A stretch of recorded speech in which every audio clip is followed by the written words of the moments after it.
Samsung šilumos siurbliai Oras vanduo. Komfortas jūsų namuose.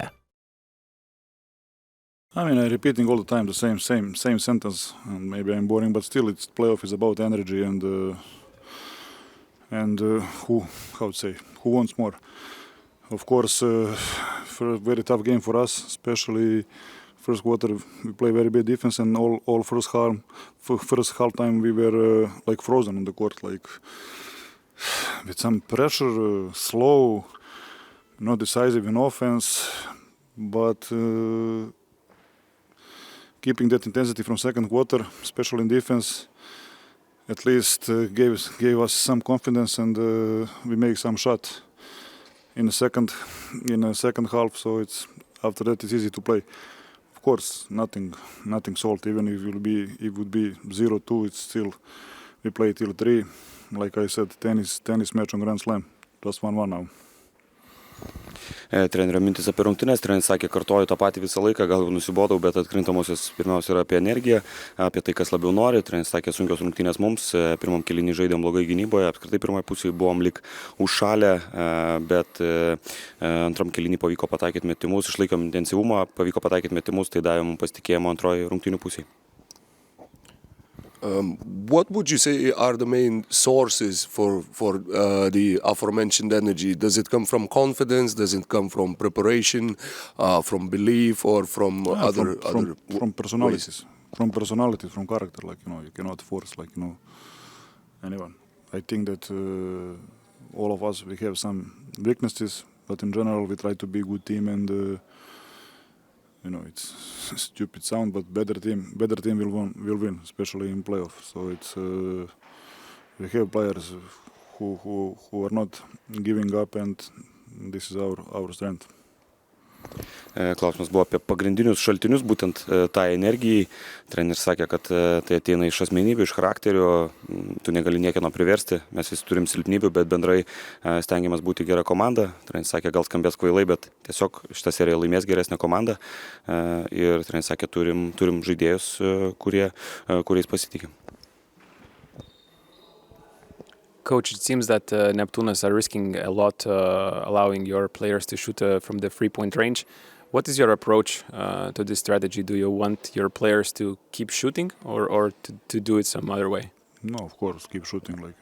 All of us starting practicing playing basketball too, because we wanna score, we wanna shoot. So it cannot say players to not shoot. We will shoot. First half was 3 from 17. We finished 10-35, so second half 7 from 15. So it's but the main thing that we still play intensity, defense with same intensity. Klausimas buvo apie tai, kad Neptūnas daug rizikuoja, leisdamas Lietkabeliui mesti tritaškius. Būtent apie tai buvo klausimas. Treneris sakė, visi turim mesti, treniruojamės ir metame būtent tam, kad pataikytumėm. Treneris sakė, negaliu sakyti, kad žaidėjai nemestų. Antroji pusė šiandien pataikėm 7 iš 15, bet taip pat treneris akcentavo būtent, kad svarbiausias dalykas visgi yra tas intensyvumas gynyboje.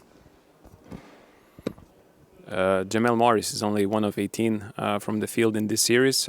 What's the key to unlocking him? Better shot selection, or just is it a bad stretch of shots not falling in? No, he just didn't make shots. All good. With Jamel all good. We trust him, especially me.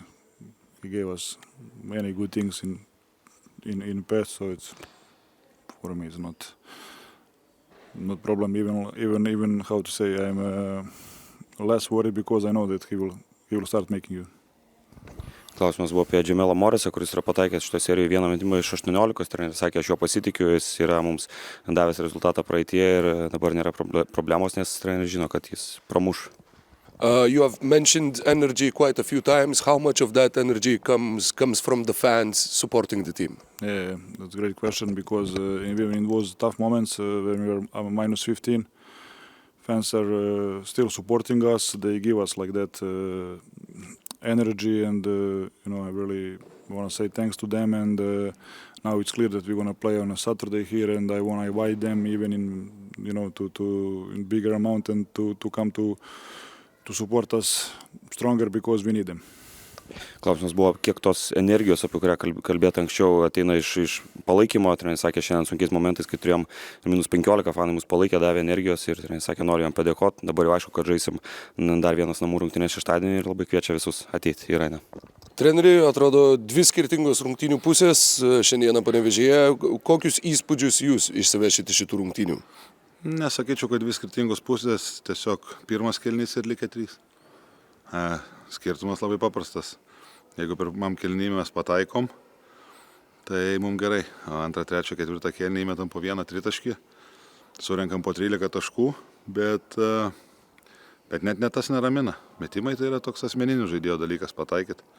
Bet 2 dalykus, ką mes tvarkėmės labai gerai pirmose rungtynėse, o šiandien visiškai paleidom pražangos iki bonuso ir atkovoti kamuoliai puolime. Leis 16 paimti kamuolių ir nestabdyti iki bonuso, tai čia savižudybė. Mes tą ir padarėm.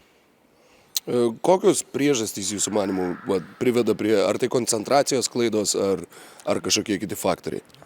Treneris turi labiau akcentuoti, labiau išsireikalauti iš savo komandos. Žinot, lengviausia prieš jų sėdėti dabar žaidėjus kaltinti. Reiškia, aš kažkur tai ne taip priejau prieš rungtynės, ne ten. Negaliu sakyti, kad ne ten akcentai, gal dar labiau paryškintos akcentus reikėjo, o gal kažkur tai atsipalaidavimas, kad pirmose rungtynėse tas pavyko ir kažkaip natūraliai tas gausis, nors tai pavyksta tik tai sunkiai dirbant ir darant tos dalykus kaip atitverimas ir pražangos. Kiek svarbus faktorius rungtynių rezultatai buvo, kad Lietkabelio suaktyvinta gynyba atrodė, kad galbūt kažkiek išmušė jūs iš vėžių? Ar matot čia kažkokį reikalingumą keisti kažką trečiosiam rungtynėm, ar tiesiog žaidėjai kažko? Ne, aš manau, kad mes prie to fiziškumo gal ten porą atakų padarėm tas klaidas, bet paskui mes prisitaikėm, mes sugebėdom įlysti į vidų ir atmesti, tiesiog nepataikėm, tai tų metimų kaip ir susikūrėm, tai negaliu sakyti, kad čia kažkur tai labai įstrigom, bet vėlgi, sakau, prametimai jie atsiranda, bet ką tu darai po to, kaip tu spėjai grįžti į gynybą, kaip tu atsirinki žmonės, kaip tu spėjai subauduoti, kai Lietkabelis greitojo atako metą, kaip tu spėjai atsitverti. Ar sutiktumėt, kad tas puolimo strigimas padarė nemažai įtakos ir gynybai, ten matėme ir pagalbą iš stipriosios pusės gale, kur nusprendė rungtynių eigą ir kitus dalykus? Tai taip, faktas, kad mes esame puolimo komanda ir kai nesiseka puolimas, tai vien tas, matot, puolimas labai daug kas priklauso ir priklauso gynyba nuo puolimo. Jeigu tu meti paruoštą metimą ir jisai įkrenta, visi 5 žaidėjai spėja grįžti, Lietkabelis turi įsimesti kamuolį, turi pradėti tą pozicinį žaidimą. Kai tu meti neparuoštą metimą arba nepataiko ir atšoka toli kamuolys, Lietkabelis bėga greitą ataką, tai taip jau kažkokie ir mismečiai gaunasi ir tos koncentracijos klaidos, bet jūs teisus. Mes tikrai esame priklausomi nuo puolimo gynybiškai, 80 taškų nėra mūsų prastos rungtynės, bet 13, 13 ir 14, per 3 kėlinius matot patys, kiek mes įmetėm taškų, tai čia mums yra labai prastas rezultatas.